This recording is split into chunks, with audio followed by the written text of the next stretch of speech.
I'm good. I'm good. I'm good. How are you? Alhamdulillah, I'm good. Alhamdulillah, fine. Thank you. Alhamdulillah. And how's the weather? It's hot or the weather? The weather in The weather, Pakistan. The weather. it's like unpredictable. Sometimes it's rainy, sometimes it's too hot, and then sometimes it's cloudy. So yeah, it's like changing. Yeah, the Yes. August is a bit surprising this time. Yeah, it's like Indonesia. Yeah, we cannot predict the weather now, like what we used to have in previous years. Yeah, like we have to divide it time to time for the weather, right? Rainy season or summer or winter. Like today, we cannot just like the exact time of that various weather. Is that correct? Well, I couldn't get your question, ma'am. With due respect, actually, there's too much echo in the sound. Oh, I'm sorry. I'm sorry. The time of the weather. Let's say in Indonesia, rainy season approximately in July to January, let's say. But now we have rainy season in February also, or in March. I mean, like we have no exact time for each different weather. Is it happen also in Pakistan? Yeah, it is somehow like that. Okay, like we have in Pakistan, usually we have 4 seasons. We enjoy all of them, like the summer, spring, winter, and then autumn. Presently, it's summer, and with summer, and usually at this time of the year, we have like too much humidity in the air. It's like we call it the humid weather. You are not really comfortable outside in the sun in open because you get too much sweaty, if like you have that problem. Plus the things that you have this wetty feelings all the time. I mean, okay, there's too much humid in the air. Yeah, the AC works fine. That's a good thing about this particular time of the year, that okay, when if you are in the AC, you're happy, and but if you're outside in the daylight in the sun, it's like, oh my god, it's too messy. It's too hot, really, really. It's too hot outside. Yes. Yeah, it's really almost 40 degree. Like imagine 40 degree is like for Indonesian people it is really extremely hot. Yeah, it is hot. Nice to meet you anyway, Mr. Shahkar. Sir, excuse me. Sorry, echo is in the speaker. Actually, I'm not able to get the question. Okay. Yeah, okay, yeah. Thank you. I'm good. Okay, so before I start for today's lecture, I would love to say thank you to Mr. Shahkar. Thank you for your willingness and your availability to join us and teach our students some information. It's an equal honor for me as well. Thank you. Thank you so much. Honor for me as well. Also, we would like. I'm sorry. We would love to say thank you to your other college from other 2 days for also their willingness to join us. Thank you so much. Welcome on their behalf. Okay, so it's okay. We will start shortly. We'll start shortly.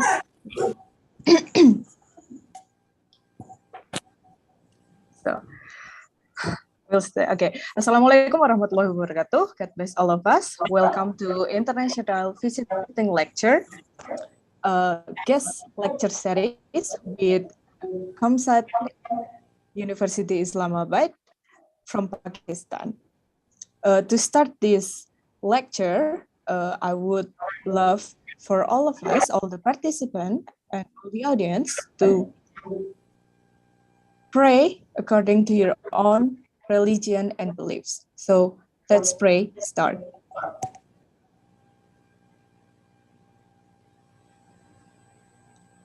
Amen. Pray finish. Okay, for the next session, we will have an opening speech from our International Affairs Director, Ms. Ratih Yuni Arman. So, Ms. Ratih, please, the time is yours. Good afternoon to you all. How are you today? I hope you all in a good condition, healthy and happy. Today, Thursday, August 5th, 2021, will be our last day of our visiting lecture event series. It is a moment of extreme pleasure to welcome the lecturer and guests are present here today. On behalf of University of Science and Computer Technology, Teknologi, Semarang, Central Java, Indonesia, to Dr. Dosen dari as Lecturer of University of Science and Computer Technology, Mr. Shahkar Ullah, MBA, lecturer from Comsats, University Islamabad, Pakistan, of Management Science, and students of STEKOM University and audiences from teachers, lecturers, and today's topics will discuss marketing and its changing dynamic. As we know, that marketing is one of the life aspect impact by COVID-19, but the impact of this area is mostly better than other impact areas. Through this pandemic, marketing grows so fast, reaching out to maximize the technological world to gain the market target set by the managers, or even personal through online shopping, where everyone can sell everything.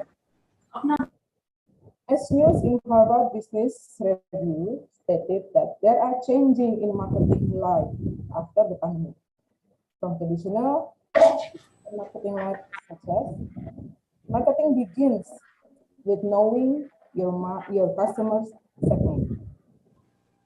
You are competing with the last best experience your customer had.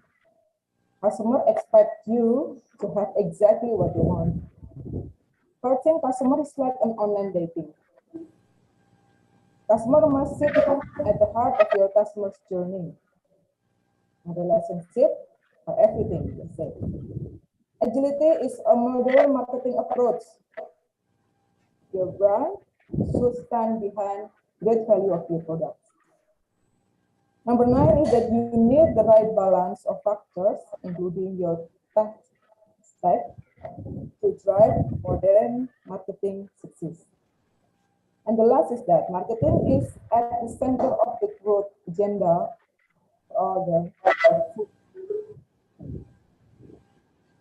with today's topic of marketing and its changing dynamic, we will learn how to reach our market and to grow our number of sellers. We believe that today, our Honorable Mr. Shahkar will enlighten us that strategy to this area.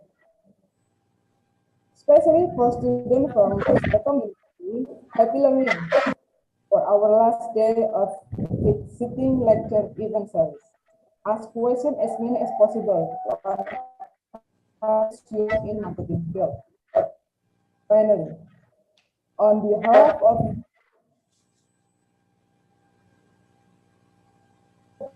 we would like to express our deep gratitude to Comsats University, especially to our honorable lecturer, Dr. Hamid Masud, Mr. Mudassir, and Mr. Shahkar Ullah. We are thankful over your willingness to share your knowledge to our students. We believe that our students are also feel the same way. In the future, we hope that we will continue our cooperation into another type of event or program. Thank you to everyone who made this event, to audiences from University students, teachers, lecturers, and all. Over our imperfection during this event, we would like to apologize. And may this last day's event goes well to the end of the session. We also hope that we can lecture event series more often and in better qualities. Thank you very much. The time is yours again, Ms. Anissa. Thank you. Thank you, Ms. Ratih. Thank you for your opening speech for the next session. I'm sorry, before we start the next session, the presentation, Mr. Shahkar, for the Q&A session, you guys can raise your hand later if you have anything to ask, or you can write the question in the chat room and I can ask them later on the question. And okay, for this, the third day on the visiting lecture series or guest lecture series, we have Mr. Shahkar Ullah Khan, who is a faculty member of Management Science Department at Comsats University Islamabad. His areas of interest including marketing, management science. He has completed his bachelor in business administration from Institute of Management Science, SIS Peshawar. He has done his master in business administration from Sabis, Islamabad. Currently, his PhD is in progress from Sabis, Islamabad. So, Mr. Shahkar, you may start your presentation. Okay, thank you, Ms. Anisa and Ms. Robin for the opening speech and for the introduction. I'll just share my screen and I'll start with the slides, right? So I'll do that.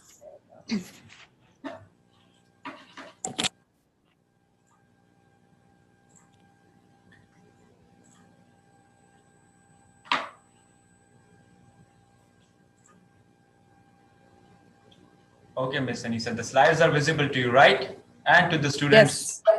Yes, okay. Yes, it's visible. Okay. So, yes, okay, I'm Assalamu alaikum to all the people I'm audible to, all the people I'm they can hear me. Welcome to the session and Assalamu alaikum. My name is Shahkar as already introduced by the focal person, Ms. Anisa. Actually, when I was told to, I have present something regarding the marketing, so I was confused, like, what should I start with? Because you see, there is no specific, domain which should be targeted, and in the limited time, what you try is you try to cover the different aspects that are important and that you feel are should be taught and shared with the students and all the audience. So what I came up with is I'm going to tell you a bit of about the marketing. Okay, the takeaway would be we'll discuss the history of marketing. I mean, how long since the marketing is in the game and how it is being perceived and how it has changed over the time. Also about the different types of marketing, and in the end, since the topic which I'm going to present includes the dynamics, the changing dynamics of the marketing. So what I did was I introduced a bit of a portion, a bit of a chunk from the latest trend that are happening in the marketing. So we will discuss a bit of that as well. Okay. Yes, I did my graduation from I have all my education in the Pakistan. I did my graduation in the Bachelor of Business Administration. Then I did my MS actually in marketing and management science, and specifically marketing. And then my PhD is still in progress, and that is related to the big data. Okay, so I thought, why not? I should share my knowledge that I'm already learning from my esteemed faculty or my esteemed mentors. I'll share something about that as well. Okay, so you might have heard about marketing. Marketing is something that is not new, but it is being used in our daily lives. We may not be aware of it, okay, that either if we are saying it or we are practicing it, it is marketing or not, but we do it, okay. Intentionally or unintentionally, it is a part of our lives and we practice it, okay. So what is marketing actually? Marketing refers to anything, okay, that company takes on, or what they do is they try to attract an audience of the company products. Okay, the basic purpose of marketing is to attract your audience, and by the audience I mean your prospect customers, your customer base. Okay, what you do is you try to attract them towards what? Towards the product and services that a company is offering. Okay, so the to cut it short or to summarize it, marketing is what? In a practice or a process of what? Attracting the customers or the potential audience or the potential market towards what? Towards the product or the services that any company in particular is offering. Okay, but how do they do it? They do it through high quality messaging. Okay, I mean the message that the company convey to their prospect customer or the potential customers, that is what marketing is. So the more effective your message will be, the more effective your marketing practice or the marketing process would be, right? Marketing actually, it aims on delivering the value or making realize your customer or the market that you are targeting. You try to value them through the message, through the communication process that you takes on. What you try to do is you try to make them realize that since me as a company or we as a company, what we are trying to do is we are trying to value you in a sense of your needs and your demands, and we are trying to take care of you. So marketing aims to deliver standalone value for prospects and customers through content, the content of the message, as we discussed, through high quality messaging. So by the message, I mean, okay, the message that will comprise of certain content, okay, the deliverable. So it is important that you keep in context the content of your message, which should be authentic, which should be reliable, and which should be effective in terms of making your customer realize that yes, you are being valued by a particular company through the products and services which they are offering, right? With the goal, what is the goal? The goal of keeping them intact with that particular company or with the company which is like trying to communicate to them for a long-term relationship. Okay, so the goal of any company through marketing would be to, yes, to value their customer and to keep them intact for the long time period. Okay, but how do they do it? They do it through demonstration of a product value. That yes, if you are consuming our products, or if you are like utilizing our services, or if you are selecting over product over other products, or over services over other services available in the market, what we give you in return is we give you the value. Okay, the value that since you have come to us, we will try to give you the best we can. Okay, strengthening brand loyalty. As I said, when you try to value your customer, what it result in brand loyalty. Now, brand loyalty in itself is a separate domain. Okay, that is something like one need to explore. I'll not go into a lot of details since it will confuse the audience.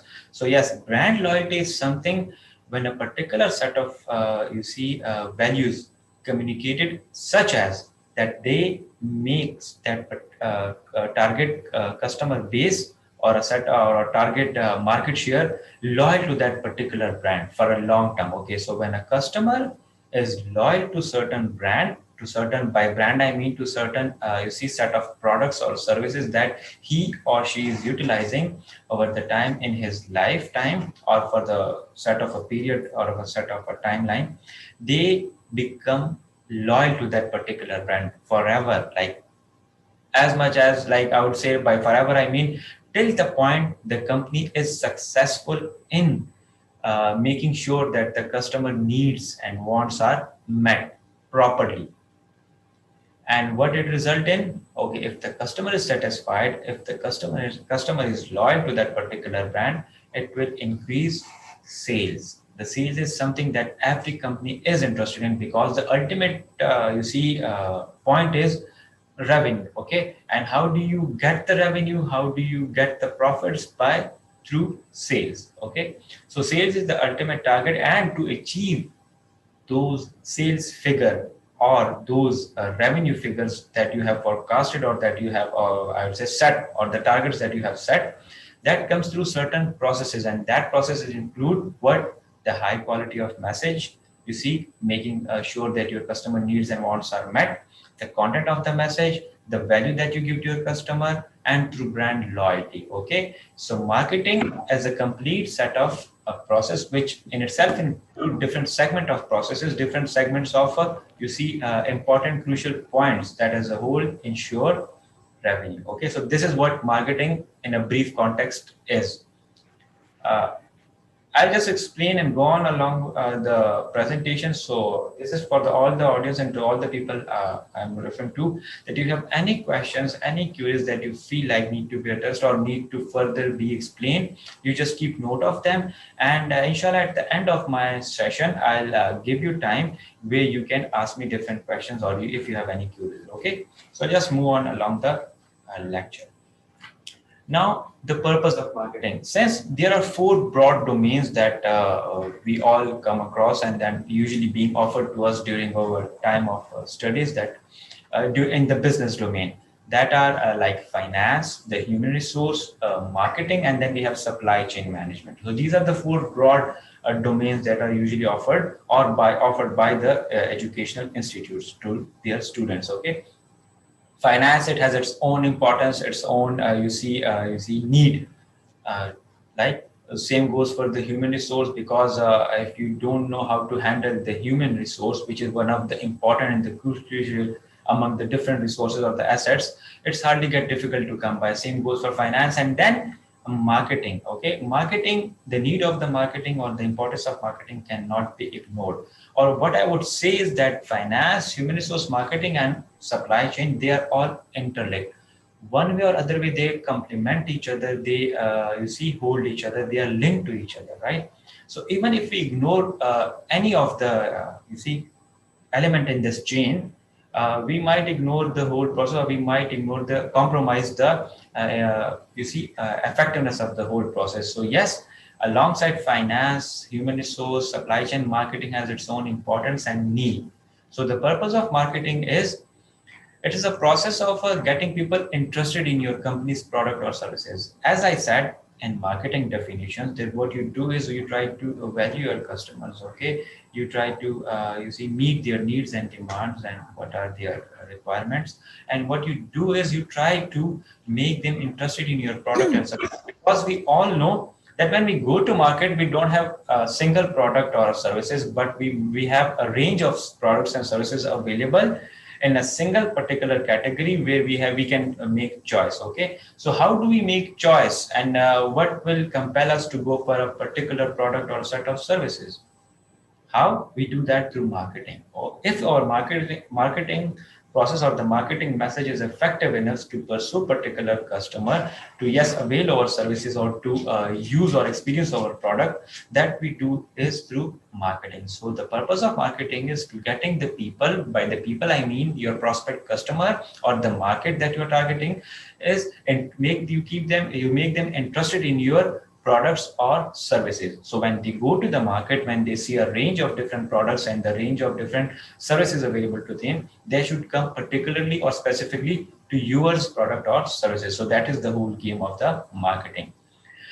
And Mr. Shahkar, I'm sorry, can you explain it a little bit slower so that the audience can understand it better? Okay. Thank you.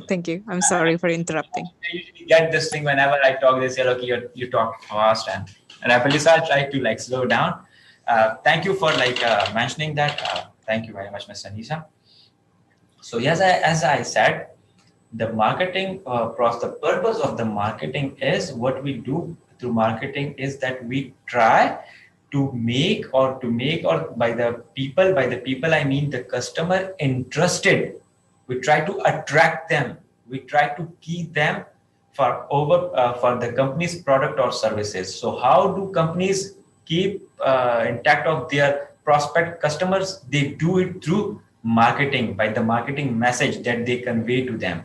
So as what I was trying to say is that when we as rational consumers, when we go to the market, we see a range of products and services available to us, okay, by the different companies, by the different brands, by the different service providers. So how would I go to that particular set of products or a product in specific or the services that will meet my requirements or that will meet my demands?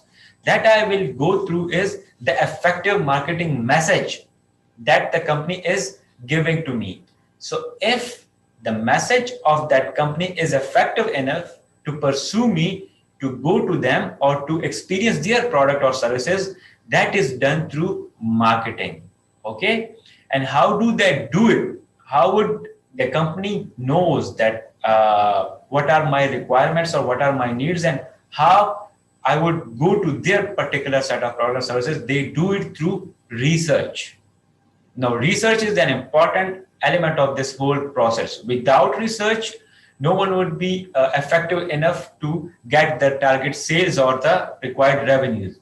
Because if there is no research, there is no innovation. So for innovation, we need research.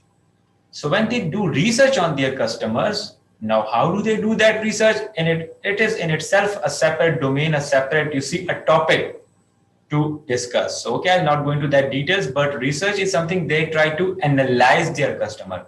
How do they do that? Do the research? They do the research through analysis of their customers, analysis of the buying patterns, analysis of the buying behavior, analysis of the market segments, analysis of the market share that they have, and not even that, but the analysis of the competitors.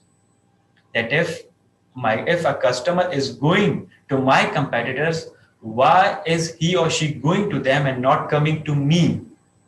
So that is something like, how do they do it? They do it through research and analysis. And when they do that research and analysis part, what it helps them with understanding the customer interests.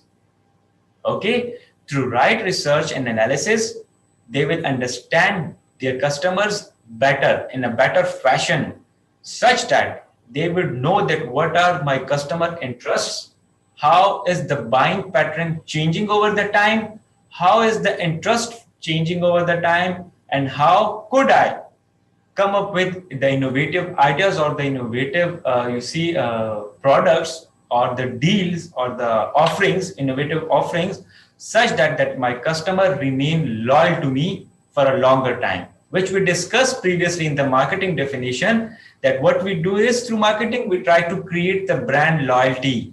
The loyalty aspect is important, okay? Because today the whole game revolves around the loyalty. If the brands or the companies will not be loyal to their customer, the customer can switch at any point, okay? Because they have a lot of options available in the market. So you see, in order to make sure that the customers are loyal to the companies have to put an extra step or an extra effort. Now, marketing pertains to all the aspects of the business, including the product development, the distribution methods, sales, and advertising. Okay. So you see, we know about the product development. So whenever we design the product, or whenever a company design a product or a services, what they try to do is they try to analyze their customer beforehand, so that when they introduce that product or services, it should meet the customer needs.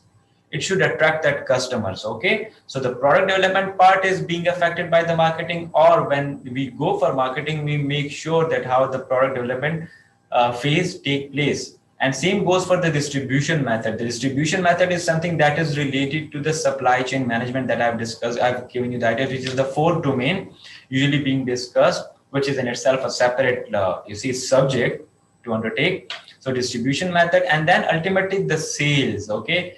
Your sales, the figures depends largely on the marketing efforts or the marketing practices that a company takes on, okay?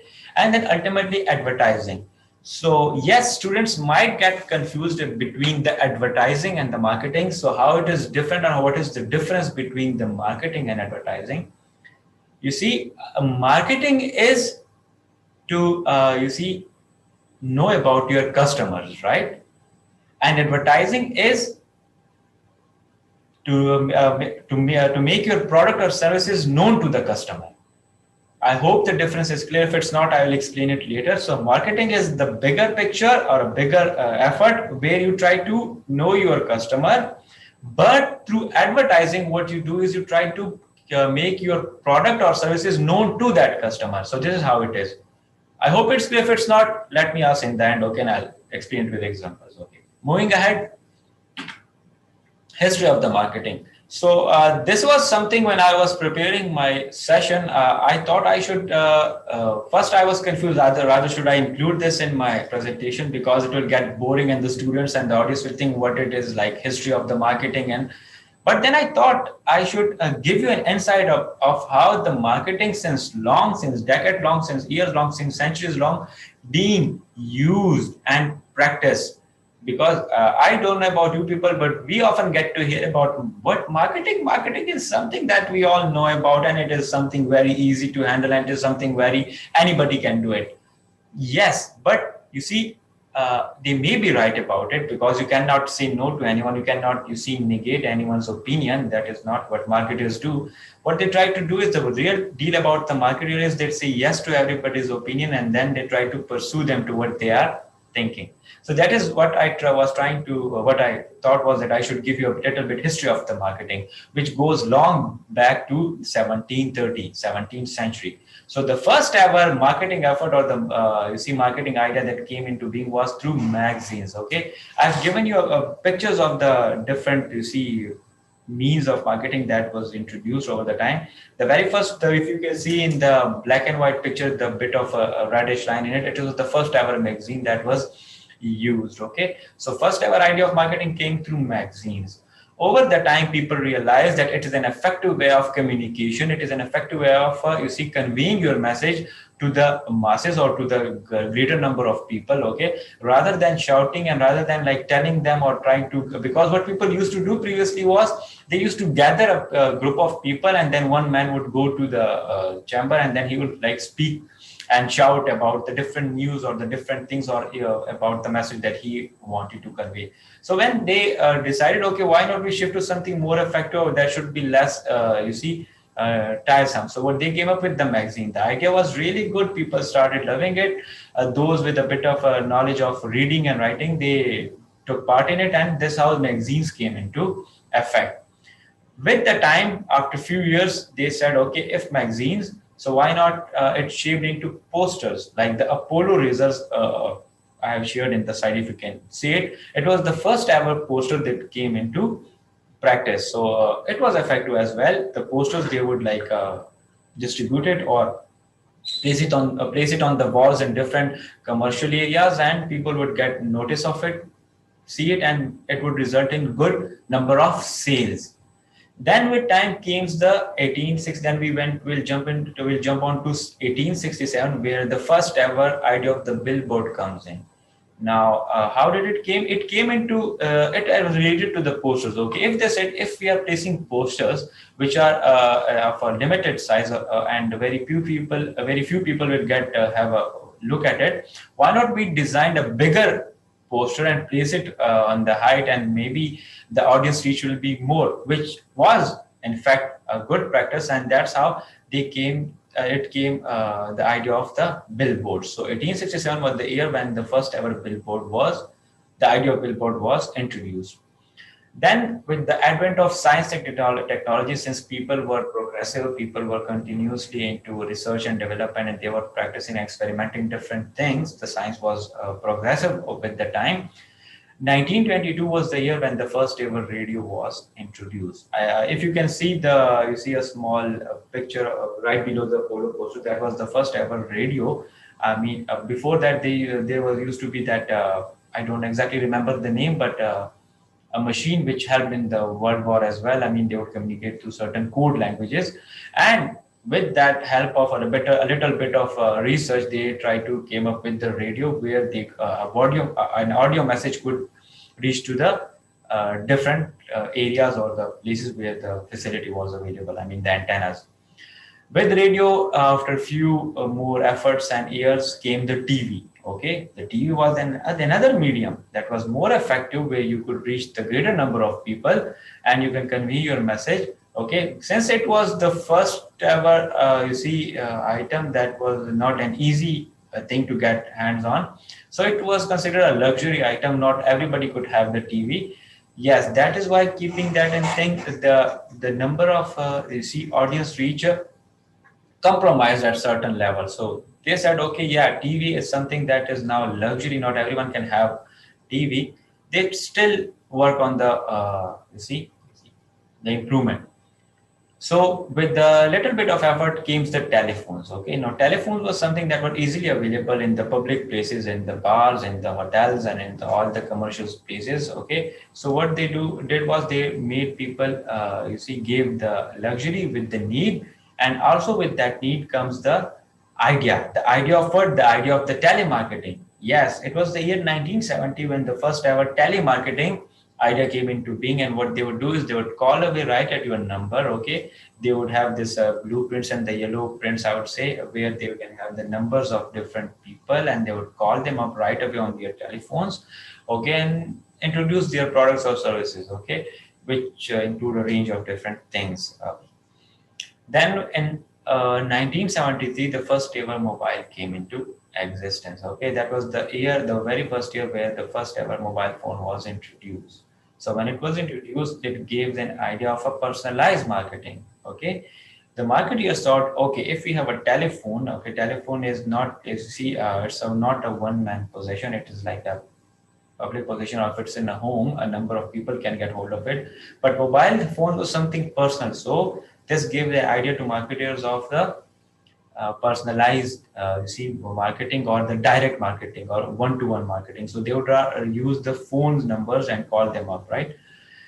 In the year 1984 came the computer, okay, which was in itself a big breakthrough and innovation that was not, something, the result of a human effort, the human research method. It was in a bigger scale. It was something that could work as a human brain, not effectively as much as human, but something that could, somehow complement the human or show the human his effort. So computer was then introduced. With that comes, if the computer is there, with that comes the opportunity, doors open. Different other ideas came into practice, and the doors were open for the marketers. Going ahead in 1985, with the help of computer, what they started was this, it gives the idea of a print advertising. Okay. So yes, the print advertising was something not easy. Now you might get confused that, okay, if we go back, we see the year 1839 posters and magazines. So don't you think that is same as the print advertising? So let me share, or let me tell you the difference between posters and that and print advertising is that posters was something that you could place in any place, okay, at any that you could place it on any particular area, be it commercial or with the permission and or without permission. But print advertising was specific to certain areas where you cannot convey your message randomly, but you have to have certain reach to the audience. A specific set of customer was target. Okay, if I want to convey my message to that certain set of customers, I could do that through print advertising. So that is how the print advertising was different and came into practice. Okay, you cannot have the print advertising everywhere, but okay, you have to do it through certain things. Okay, going ahead, with that comes the SMS, and then the spam emails. Okay, the SMS is simple. It is a short message services, because mobile phones were there. So why not we use the SMS facility and would send a message to the customers. Then will come the spam emails. The spam emails was that, okay, if a computer was there, so why not we use the spam emails? I don't exactly remember the name, but Bristol Myers. Okay, Bristol Myers was the first ever company. Yes, the Bristol Myers was the first ever company who was successful in sending emails to over large number of people, and which did result in increase in their sales figures. So yes, spam email was something that was introduced, but later on with the technology improvement, people or the engineers or the programmers find a way how to stop that. Then then in the year 1995, the search engine idea came into being. The search engine mean the Yahoo, the Google, and Bistro, something like that. It was first ever introduced. So the search engine idea came into being. So if I have any query, if I want to know about anything, what I would do is I would go straight away to the search engine and put my query in, and I'll get the required or the desired results. With time came the blogging. Okay, now blogging was another aspect that was introduced. Through blogging, a personalized opinion was introduced, marketing, but through customer experience. So those customers who would experience a particular set of product or services, what they would do is they would write about it. That says, I have experienced this product or services. How do I find it?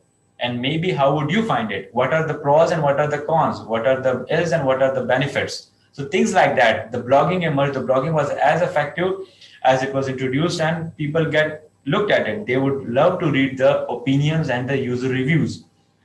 In 2004 came the social media.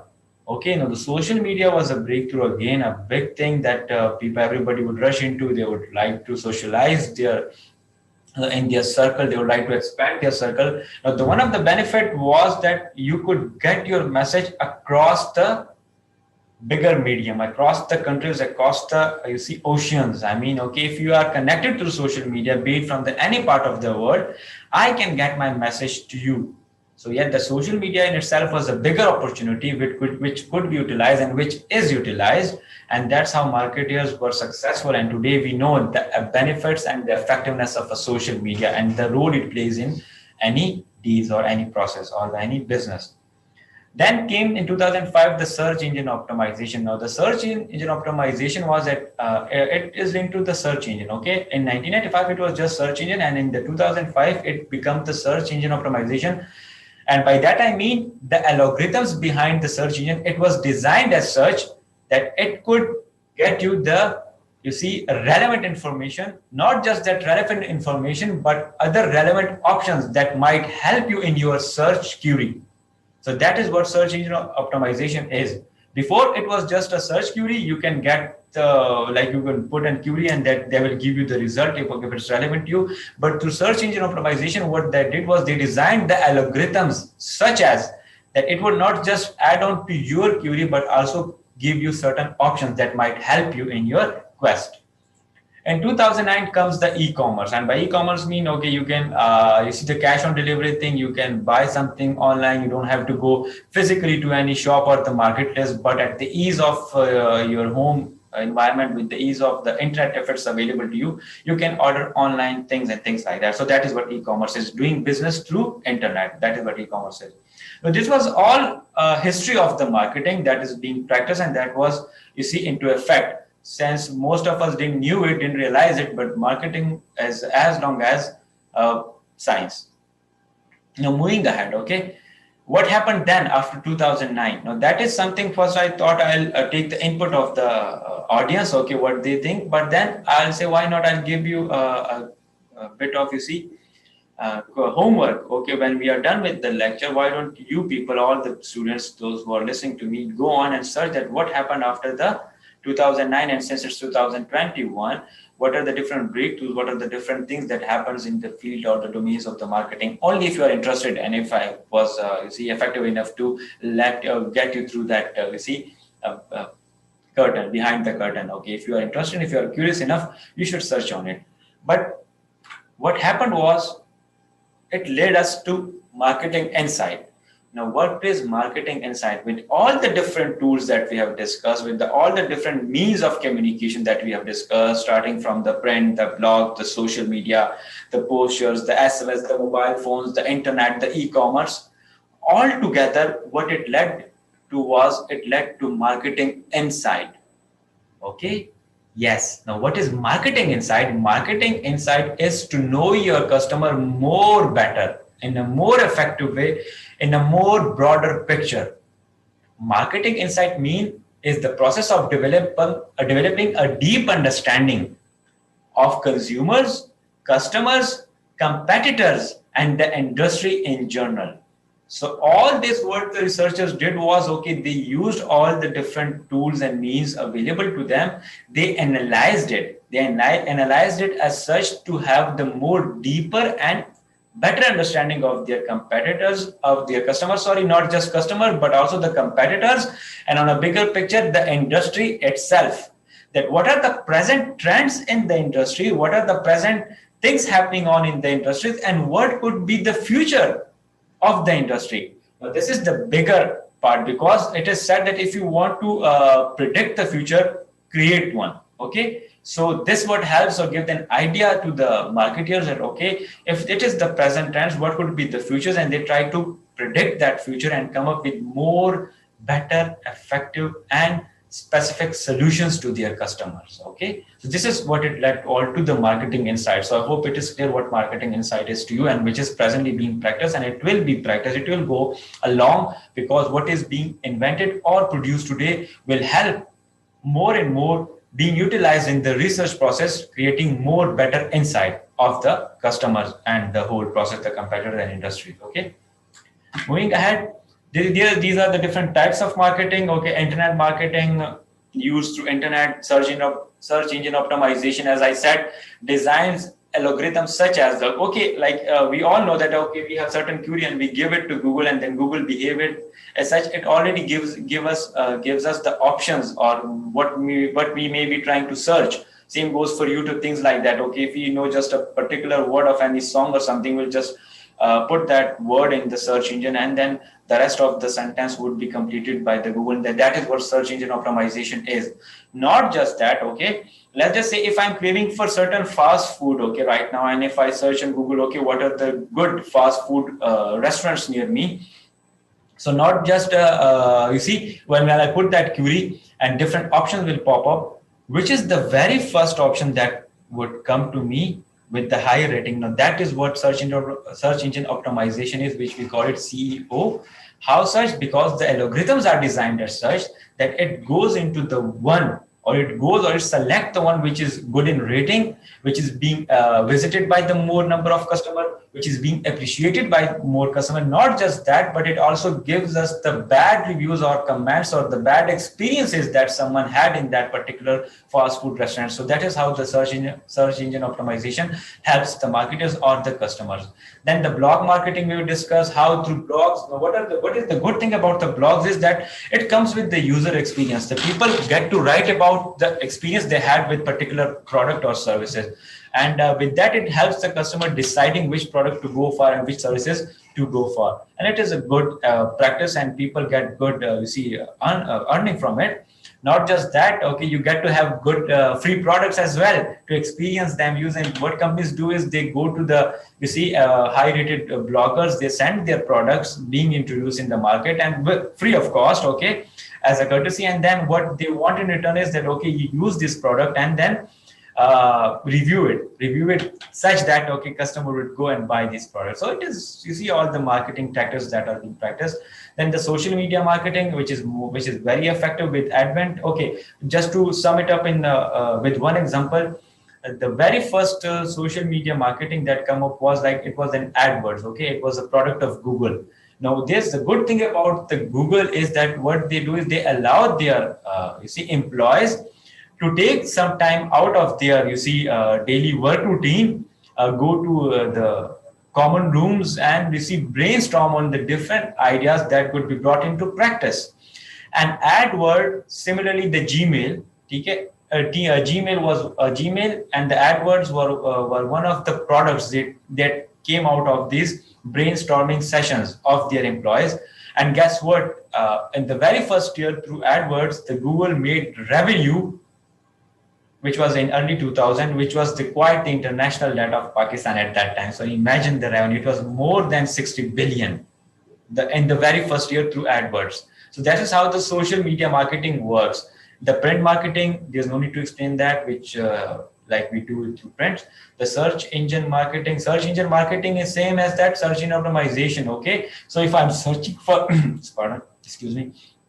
So if I'm searching for a fast food restaurant through search engine, not just fast food, but it might give me some other options. Okay, if I can go for Thai, I can go for Chinese, I can go for continental, and maybe desi food or the particular food of any particular location or locality. So that is how search engine marketing works. And then the video marketing. Video marketing is now very much into effect, even the YouTube. Okay, if you just play on YouTube or any video, before playing that video, it will give you a short, clips of a different, products and services, which is somehow very annoying at times. But video marketing is perfect, because if you want it, if you don't want, you cannot skip it, but you have to bear that ad for 3 to 4 seconds. And that is how the message is being conveyed, because somehow in the back of our mind, intentionally or unintentionally, the message is somehow saved. Okay. In Pakistan, the recent trend is of the smack videos. Okay, so if I don't want to know about the smack videos, the YouTube would make sure that I know about the smack videos and what it is and what people do in it. This is how the video marketing is practiced. Now, marketing a product versus marketing a service. Okay, it is simple. We all in marketing, and those who have studied marketing, they may be aware about the 4 P's of the marketing, which are product, price, placement, and promotion. And those who don't know about these 4 P's, when they will study the marketing in their courses, they would know about the 4 P's. So these are the 4 P's that are related right away with the product, not with the service as well, but with both the product and services.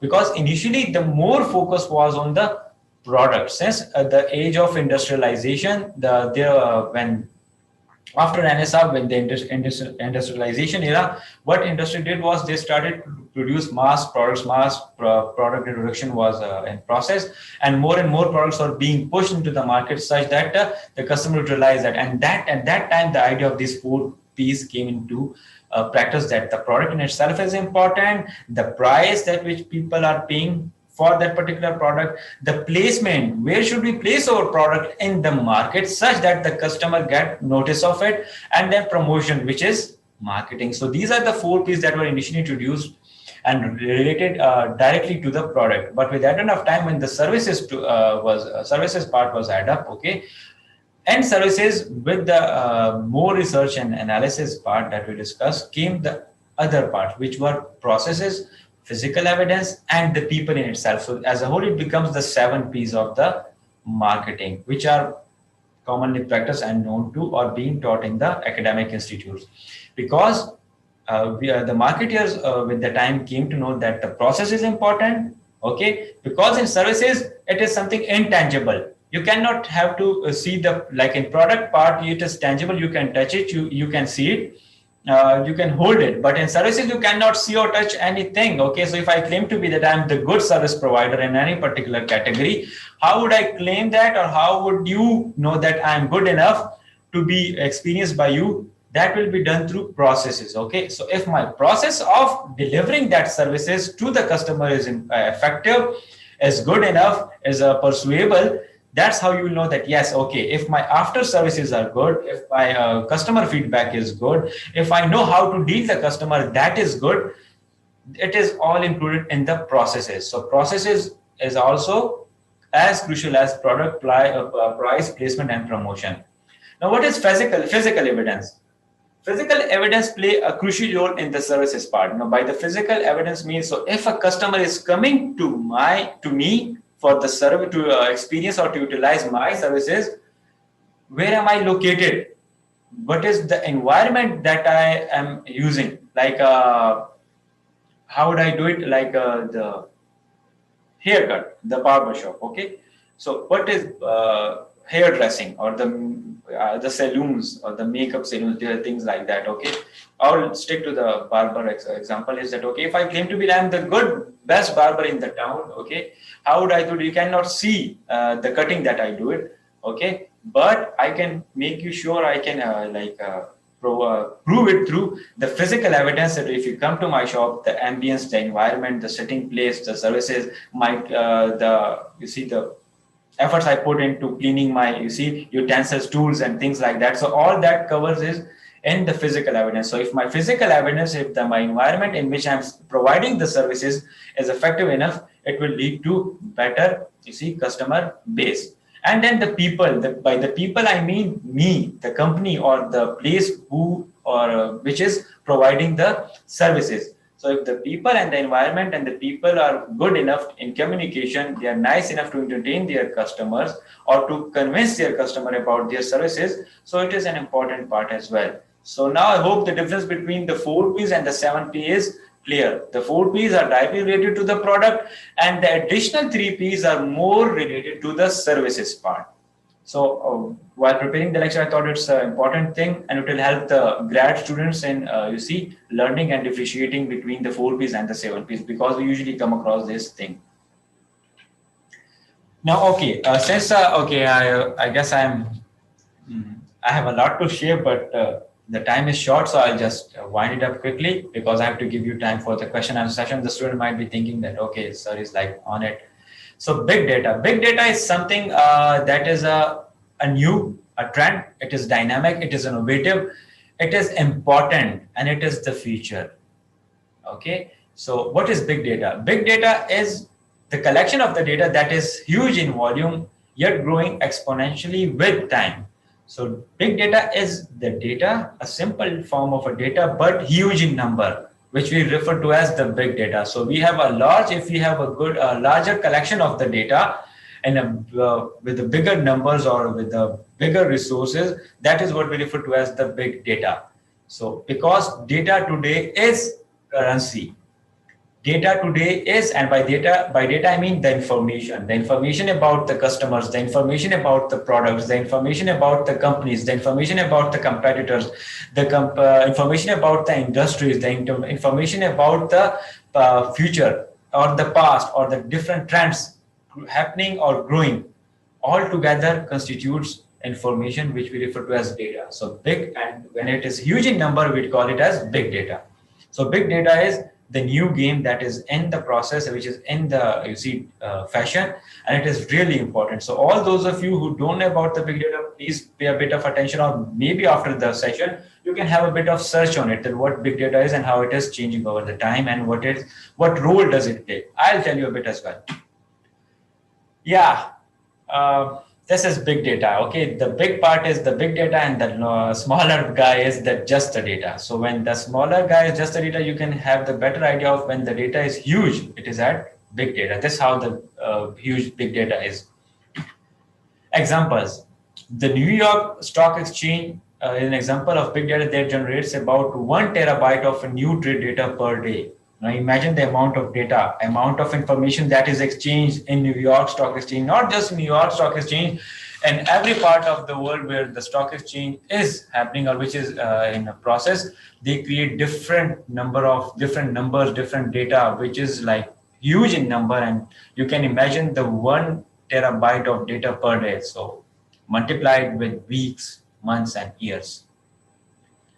This is what the examples of big data is. Then we have statistics shows that 500 plus terabyte, not 1 terabyte. Just pay attention, students. 500 plus terabyte of the new data is ingested into databases of the social media site Facebook every single day, through messages, through pictures, through uploads, through comments, through likes, through communication, through comments. 500 plus terabytes. So imagine the amount of data that is generated, that is created, and how useful that data could be for the marketeers, for the business companies, for the industries, and for the different interested parties. And imagine the amount of premium they would like to pay to get hold on of that data or that information. You see, that is why we say today that information is the new currency. And a single jet engine can generate 10 plus terabyte of data in just 30 minutes of a flight time. So imagine with that many thousand flights per day and the amount of data that is created. So these are all the example of the data or the big data. Now, how is big data helping the marketers? Okay. In marketing, the big data comprises gathering, analyzing, and using massive amount of digital information to improve business operations, such as getting a 360-degree view of the audience.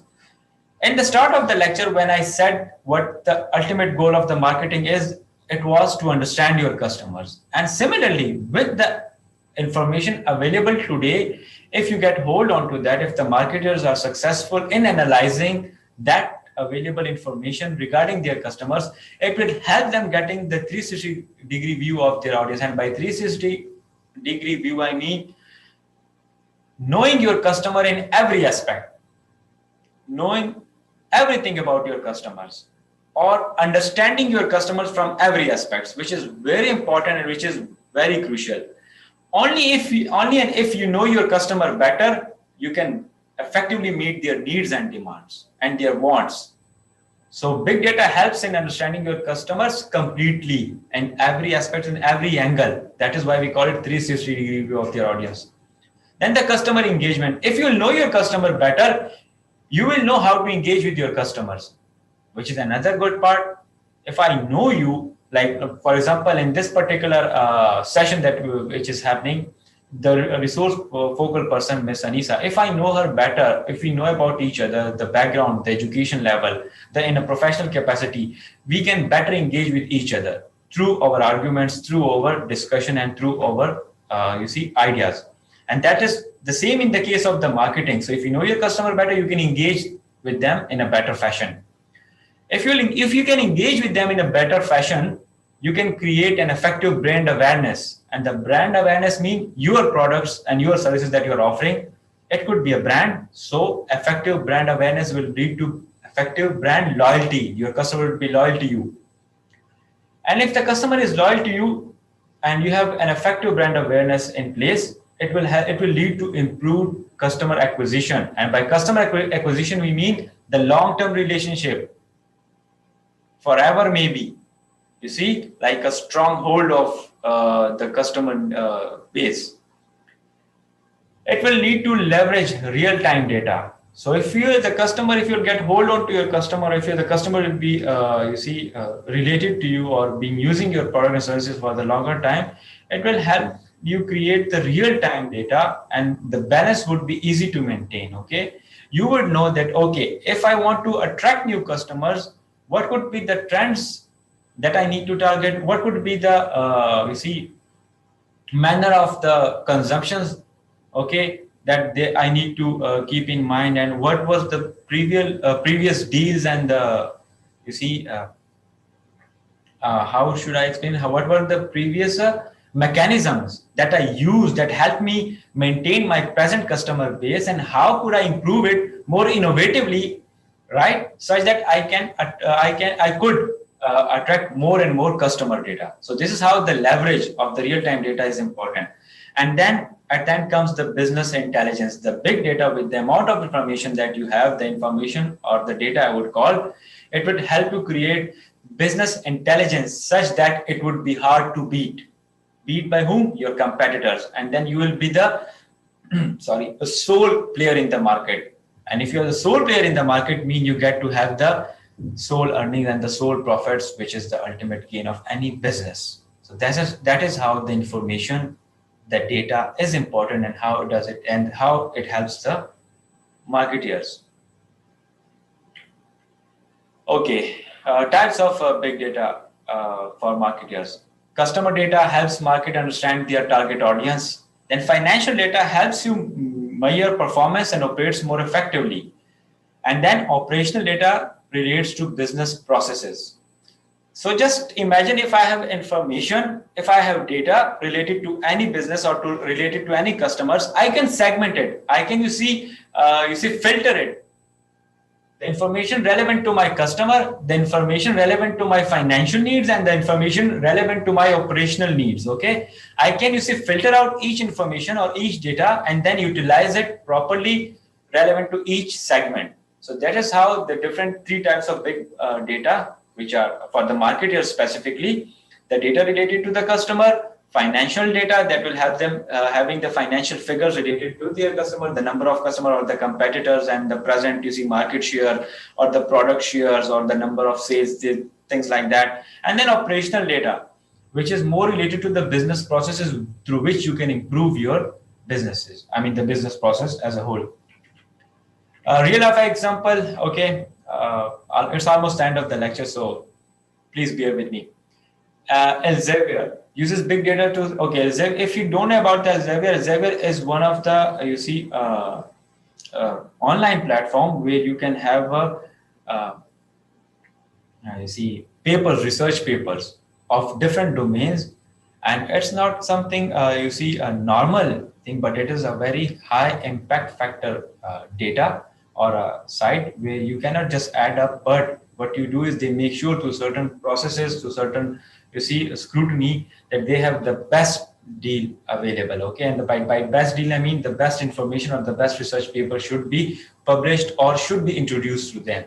So for the Elsevier as the world's largest provider of a scientific, technical, and medical information, because when the people go and submit their research findings or the data or the research papers that they have conducted or done, it is from the different backgrounds. It could be from the marketing, from the finance, from the human resources, from the medical sciences, mathematics, and just like all the academic fields.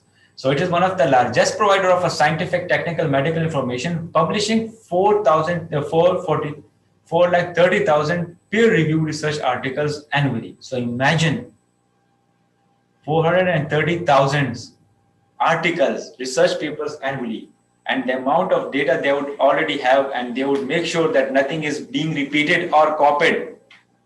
Can you imagine the workload and the information available and how to, manage it? All it is the part of the big data example. And same for the DMD Marketing Corporation, which is one of the leading US firm providing medical services and information to the customers. So this was all about my lecture. Ladies and gentlemen, thank you for hearing me out. It was about the marketing and its changing dynamics. So now if you have any query or any questions, you're all welcome to ask me. Okay, thank you. Thank you, Mr. Shahkar. We already have some questions, and Anissa, can you 1 minute? I just need to okay out the screen. I need to see okay good communication. Yes. okay Yeah, now we are visible. okay okay. So we already have some people wants to ask directly. Okay. So and I have some question who's right on the chat too. So one by one. Okay. So I'll start from Miss Novita. Okay. Let's start from her. Okay.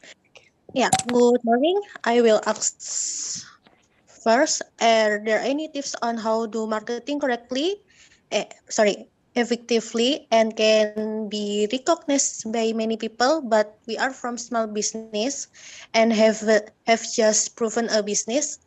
Can I have more specific for to quickly attract interest with the products we have? Thank you. Ms. Anissa, can you repeat her question? Okay, so she wants to know how to do marketing more effectively for a small medium business so that it can be recognized as an actual business. Okay, yeah, that's a good question. You see, it depends on the magnitude of the business that that particular student who is involved in. The magnitude of the business, I mean, okay, what are your target audience? Okay, is it just for the local market or the domestic market, or it is also for the international market? I mean, it is beyond the boundaries of your domestic market, or it's just specifically, the people located in your, locality or the country specific. Starting from, you have to see the reach, okay? If you think that, before that, come to the target customers, okay? Who are your target customers? First, you need to know about them. Okay, once you have identified them, right, then segment them. But segmentation is really important, okay? Without segmentation, you cannot be effective in conveying your message, okay? You have to segment them. Either they are like, it is more gender specific, it is more age specific, or it is more of a product or services, or the combination of both, okay? So it's like a process which is not like you cannot just come up with it. Okay, what are the effective mechanisms that I come up with so that it is recognized as a big business? In order to be recognized as a big business, it is important to first identify the magnitude of your business, okay, and the reach to your customers. Okay, first identify your customers. Once your customer is identified, then it will eventually be known to you how to target them. And then, because with the identification, you will know if they are, what is their education level, what is their understanding level, what is their consumption pattern, what is their, availability in the market, what are the present options available to them. And with all this information, then you have to decide your marketing message. Okay, so that's how, like, if it's convincing enough, if not, then I'll come up with something else. Okay, Miss Novita. Okay, Miss Novita, how is the answer? Yes, thank you. I understand. Okay, see, I think she got the point. Okay, yeah. Now we have Mr. I'm sorry, wait a second, Mr. Ahmed. Yes. Okay. Thank you so much for Miss Anissa. Okay, Mr. Shahkar. Let me introduce myself. My name is Ahmad Zainuri. You can call me Mr. Ahmad. I'm a lecturer in STEKOM University, and I'm head of entrepreneurship study program in STEKOM University. I would like to ask you about the long-term relationship with the customer. In your opinion, how to create the long-term relationship with the customer so they still buy and use our product, and they don't choose the other product? Okay, thank you. Okay, thank you, Mr. Rahman. It's a good question. Okay, you see, in order to make sure that your customer is intact to you over a longer period of time is, and what decides, or what is that point where a customer decides that, okay, I need to be associated or be using this particular product or set of services for a longer period of time is the point where you are being differentiated from the rest of the options available. And by the rest of the options, I mean the competitors available in the market. You see, it is all the game of that particular point where being you distinguish. So where you can be distinguished is depends on your efforts or the products that you are offering. Either it is the products in itself that is so unique, that is so, you see, good in terms of the features, the pricing, the availability, and the market market share and all that. That okay, that you cannot be outbeaten or you cannot be you see outcasted in the competition. Or maybe it is you as a company who I find so good, or if I'm so attached to it that okay, no matter what product that you are offering, I'll use it. So you see, it varies from the user's experience, that I would say. And from the company perspective, it is again all about the research and analysis of your customers. The more better you know your customers, the more better you can come up with the effective means and tools to ensure that your customer is long intact to you. Like Harley Davidson. Okay, I would like to give you an example of the Harley Davidson. Harley Davidson is something, it's a motorbike company that you all are familiar with. If not, then you should search on it. They have a family by the name of Hogs.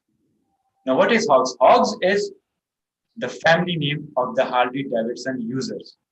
No matter where in the world you are, if you own a Harley Davidson, you will be a part of the Hogs family. Now, you see what it is. It is just a small effort. Okay, it's not like the Harley Davidson is creating a house for all the house members to come and live in it. No, but it is something, it is not even seen, but intangible, a feeling, an idea where you can get connect. And by connection, it is more important than any feedback or any feature that you can offer in the product service. So this is how it is. Okay. How do your strategy, which is you provide for them about after sales service for customers? Can you repeat the question, Mr. Nisa? After sales service. After sales service. Okay, after sales services is very important, and we see it's a game changer. Okay, because we often see even in Indonesia and in Pakistan where you happen to see different products being offered by the different companies. Some are very new, some are like old with a good market share and known to the bigger market people. But after sales services is something that plays a very crucial role. If my after sales services are effective, it will lead to the longer relationship. As you asked, and how you can do it, then this after sales service is a little effort that any company can put it. What they need to do is, all you need to do is call on your personal cell phone or send you an email regarding the product or service that you have used. And what it takes, hardly a minute or two, or maybe one of the customer representative that who or she will call you up and just to know that, okay, Mr. ABC, whoever you are, you have been experiencing or how do you see it? Are you satisfied enough? Are you looking forward to use it again? Or maybe referring it to any of your friends or family or in your circle? Now, if let's just say if your experience is good, you will say, yes, obviously I'm happy and I've been using it. And inshallah, I'm looking forward for more of your innovative products or the same product. But let's just say if I have a unfavorable experience or a bad experience, maybe it happens, it varies. If I give you that feedback and in return, you will have this response that, okay, sir, thank you for the positive feedback. And we might convey it to our, research teams and to the higher ups, to higher authorities up in the hierarchy. And they will look into it and make sure that you don't have to experience these things again.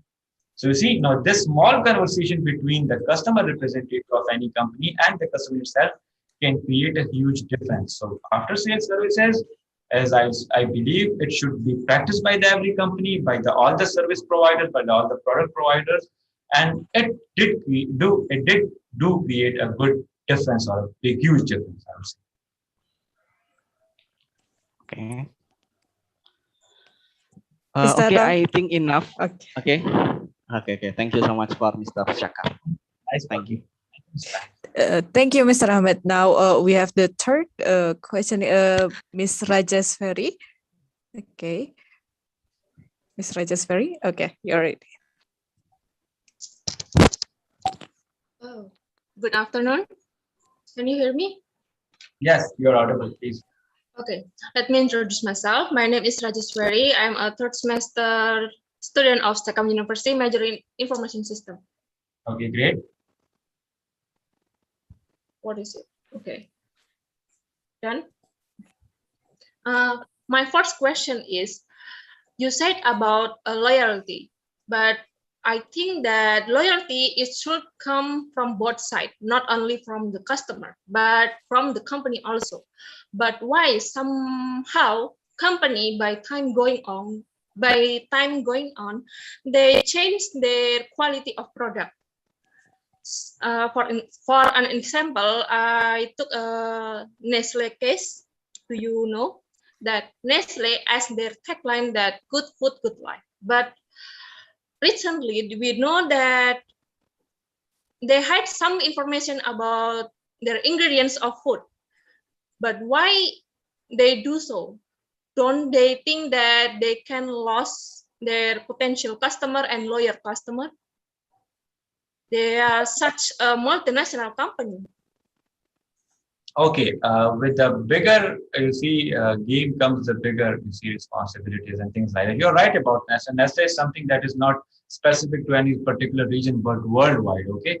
And with that much magnitude, if you can imagine the magnitude of the Nestle, you see things like this do happen. And about the customer loyalty, yes, it comes from the both sides, not just the customer, but the company itself.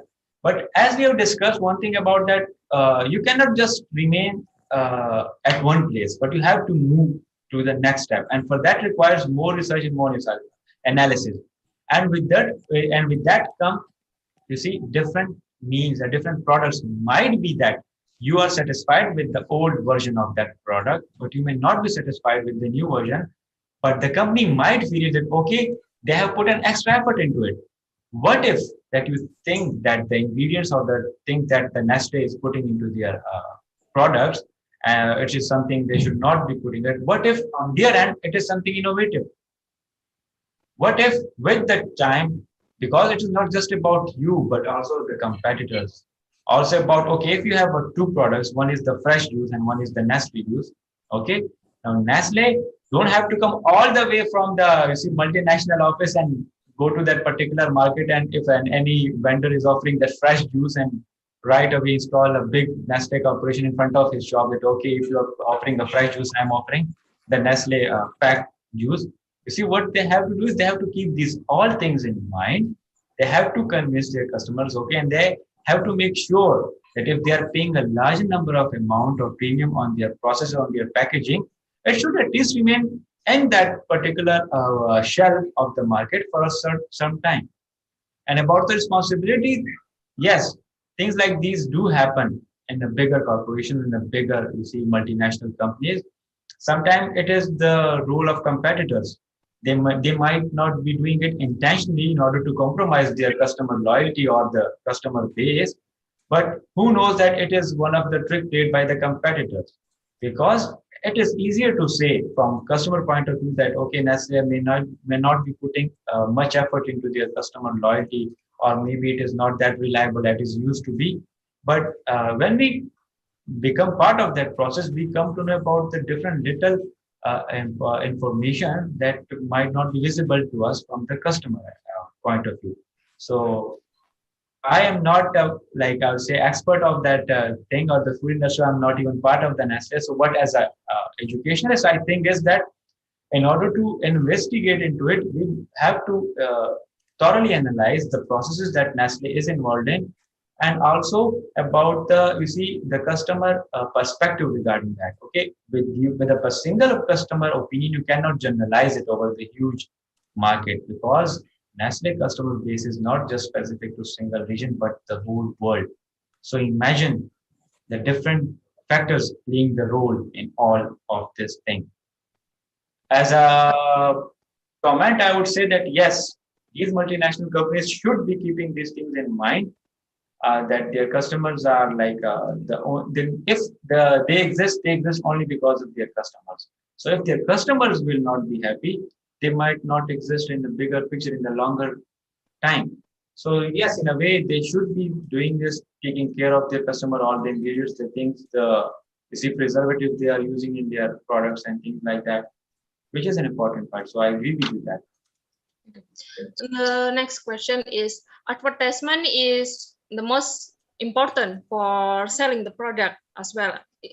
But in order to do the advertisement, it can cause the cost of product is increased. But how to maintain the cost of product so it can be a good quality product, but the price is reasonable? But because it just from one case, I see that when we see the advertisement of junk food is not a healthy food, but the advertisement is very impressive and the price is reasonable yet. But then is the company will reduce the product quality in order to expand their advertisement? What I believe is that the cost of any particular product or service does not entirely depend upon the marketing or the advertising that the company is doing. Okay, there are a number of factors, as I said, are involved. Okay, the distribution part, the product development part, the human resource part, the magnitude of the company in itself. On what level are they operating? Are they operating on just on domestic market, but they are targeting the international market as well? So about the junk food, okay. Without the advertisement, we can't deliver our product to the customer. We can provide our product to customer. Yeah, we have to inform our customer about our product. So that we can do is through advertisement. Okay, if we will not do advertisement, how would the customer know? How would you know about the McDonald's hamburger? Okay, only if they have not advertised it over the different mediums that now that McDonald's is introducing the hamburgers. Okay, things like that. Similarly, the other products, their McFlurry, their different range of products, their mushroom or the beef or the chicken, whatever, like any fast food product that the McDonald's offering. But there's one thing that you are ignoring, student, that is, or you are missing is that the brand name or brand value. Okay, if a customer go to a market and he or she has two options. One option is the locally available fast food burger, and then the other is the McDonald's. So if the McDonald's is charging a premium price in comparison to that what is available in the local market, why is it doing so? Because it is charging for that brand value or the brand name or the brand market share that it holds. So that is where the difference comes in. And about the advertisement, so if I tell you that the amount of revenue they generate through the different advertisements and the different, you believe that, okay, they are spending and then informing you about the product, but in return, you see things work otherwise. With the same advertisement that you feel that I am being informed, they also earn a bit of some of the chunk from it, okay? So in a bigger picture, it's like a break even. There's a slight difference, and that is not in the customer case, but in the company benefit. So that is how it is. Like to understand more betterly, we have to understand the processes involved, okay? We cannot just say comment on it that, okay, advertisement is the sole, element or the part where we can decide about any company's product cost and all that. There are a number of factors involved in determining the cost of a particular product, not just advertisement, right? Sir, the last question. Yeah, please. Yeah. If I say that traditional sales is just targeted in revenue to sales targeted and technology sales is oriented to the customer needs, what is your opinion about this? Can you repeat your question? I couldn't get you from the start. There are two methods of the sales. It is traditional and the new one is tech sales method. One is technology sales method. One is traditional and the other is? Technology. Technology based and traditional method of, okay, right. Go ahead. Nah, traditional method is just focused on the target of sales, and technology method is give the solution for the needs of customer. What is your opinion about this? Okay, traditional. What does traditional method do? Just focus on target sales. Target. Sales. Okay, target sales. Okay, okay. I think you're getting confused between the target sale, the traditional and the technological based methods. Okay, I guess they both complement each other in a way. Okay, you cannot. Traditional didn't care about the needs of customer. They just focus on the target sales without they keep the solution for the customer needs. That is my point. If a company is following the traditional method without carrying any regard for the customer needs and wants, and they'll just focus on the sales, okay, with the numbers, do you think they'll survive long enough in the competition? Yeah, I don't think so. Don't think so. Then how do you expect a company is going for a traditional method and not technological based method? What I believe that there is no such as traditional method or technological based method now. Because everybody, if they are into the game, if they are into the business, they would never want that they go into losses. Even I and you, if we start something, never want to go into losses. What we want is that, okay, we earn a good amount of, revenue. And in order to do that, we have to select it or opt it those options which will ensure customer loyalty or customer base. And we would want customers to stick to us for a longer period. So what I believe is my opinion or my comment on this is there's nothing as such presently. If a company have intentions of staying longer in the game, they will have to go to technological based method, as you said, which may be caring about the customer needs and wants, but not the traditional method. So this is what I feel. But during this pandemic, to implement the traditional method, it's quite difficult, sir. To implement the traditional method, I said, a student, that there is nothing as such as traditional method presently. How would you expect me to go for a traditional method without having any regard for the technological based innovation that we have in the game? Okay, got it. Thank you, sir. Okay, I'll share my email with Ms. Lisa. If you have any query, you can email me your query, and maybe I'll come up with something more effective and that will help you in your understanding, or maybe you can share something with me that will help me understand the two methods, right? Okay, thank you. You convey my email to this particular students and the student, okay, and she might. Okay. Okay. Thank you, sir. For that. Welcome. You're welcome. Okay. Okay. Thank you. Oh, now I'm sorry. Okay, so now we have Miss Azeda. Okay, Miss Azeda. Okay. Okay, thank you. After I listened that, I really feel nervous to ask some question.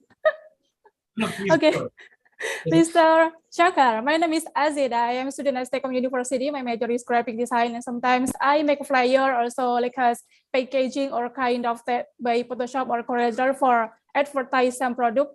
But this era, customers are very influential on this big brand or famous brand that because of advertising, opinion, and rational knowledge for its customer, and then attitude toward the brand based on the past experience. So, however, there is so much information and choices available on the internet. People actually feel overwhelmed to make their choices. And while connectivity has penetrated into the various screen and gadgets they have, it causes a distraction for them. So that make them unfocused and easily swayed by so much information. So how do we confide them to keep buying our product, which could be a new product, even though it has the same quality as well as big brand or a famous brand and has a high price for its product they sell, and then also how to confide them of their choice to buy our product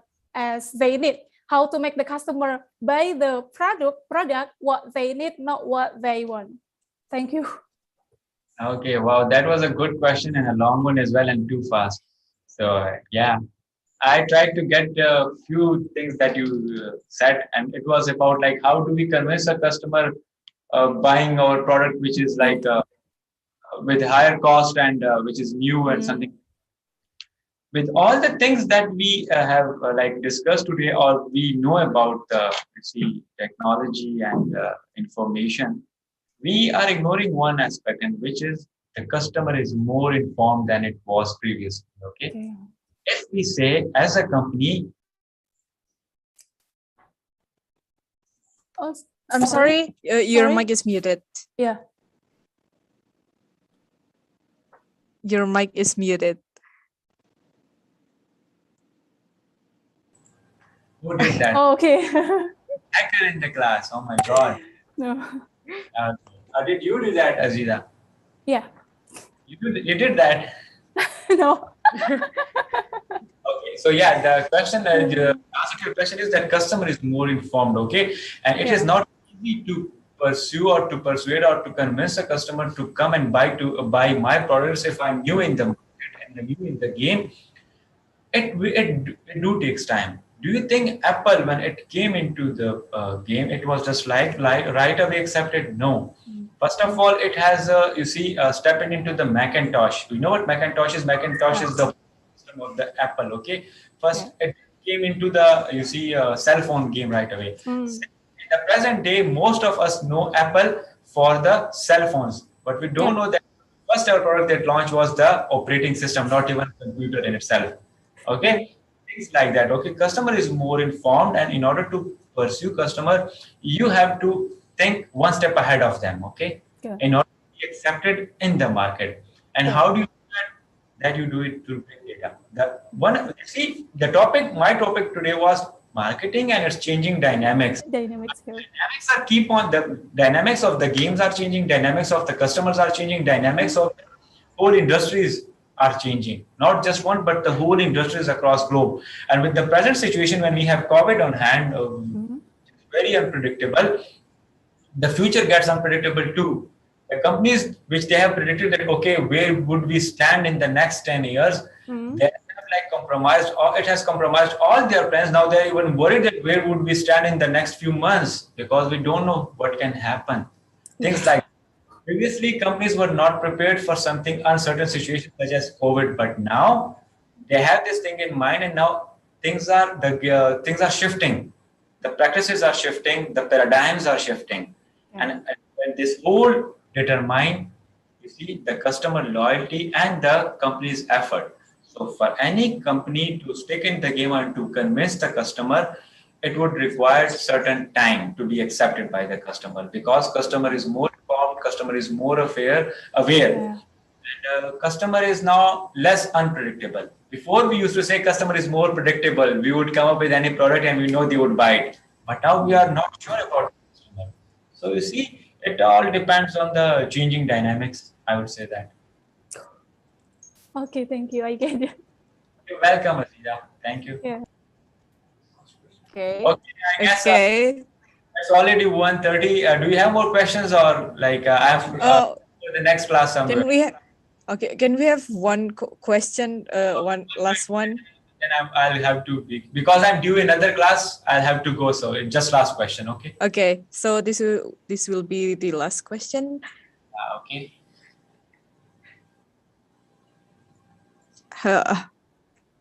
Miss Ayu, you may start. You may ask your question. Miss Ayu. Okay. Yeah. My day, it's good luck. Okay, no more. So, why is it? Okay, it's not answering. Miss Ayu? Miss Ayu? She just texted, okay, she's not interested in question. Okay, so I guess that would be the last question. You say that would be the end of today's session. Yeah, I think considering you have another class, that I think that would be the end of this session and this lecture. Thank you. Thank you so much, Mr. Shahkar. That was such an amazing material and amazing response to all the questions. You're always welcome. We are very honored to have you here today. Yeah, same here. Thank you so much. Hope you have a great day. Okay. Okay. My director want to say thanks first. Okay. Thank you. Thank you you so much. Thank you very much, Mr. Shahkar, and please send our regards to another lecturer who has sharing the knowledge to us to this previously, Mr. Hamid, and another one? Mr. Mbak Hamid, Anissa? Dr. Mr. Hamid. Yeah, Dr. Hamid, yeah. He is my colleague. Yeah. Please tell them that we are really Okay. to them. It was Thank you very much. an honor for me as well. Indeed, I loved the response. I loved the questions. Thanks to all the students who asked their question. And even you, ma'am, Anissa, thank you for all the communication and the mediation that you did. I loved it, and I'm looking forward for more of such session in future. If I get opportunity of, talking to you people again, I would love that. Do let us know. We look forward to such collaborations. We look forward to such workshops, because it not just help you people, but also help us. In understanding, in communicating, and knowing each other. The different educational backgrounds and the different cultures that we share. So again, it was an equal honor for me. Thank you so much for your time, for all the patience that you had during my lecture and the question answer session. Do share my email with Rajeshwari, and I may have something to share with her. Okay. Thank you so much, Mr. Okay. Thank you very much. Thank you very much. Thank you so much. Thank you so much, Mr. Shahkar. Thank you, Mr. Shahkar. So that was for today's lecture. That was the last day from Mr. Shahkar, and I'll see you guys later in the next international activity. So thank you guys. Goodbye, everyone. Goodbye. Thank you, everyone. Thank you. Thank you. Thank you. Thank you all. Thank you so much. Thank you. Thank you, everyone.